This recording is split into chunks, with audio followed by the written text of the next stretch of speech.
سلام دوستان، خوش اومدیم به ویدیو دیگه که بچه اومدیم بهتون کسب درآمد در روبیکا رو یاد بدیم.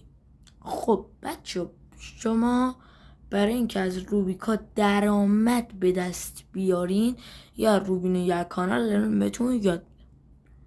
خب دوستان، شما اگر کانالی دارید یا درون روبینو الان روبینو هم بهتون یاد بچه، شما باید در کانالتون اولا که هرچی یا روبینوه یا کانال هرچی هستش باید توش فعالیت زیاد بکنید و اینکه وقتی که میخواین اول چیز بکنید، اول کلا فعالیت توش میکنید، بعدش میتونید برید تو داشبورد کسب درآمد و درآمدتون رو چک کنید.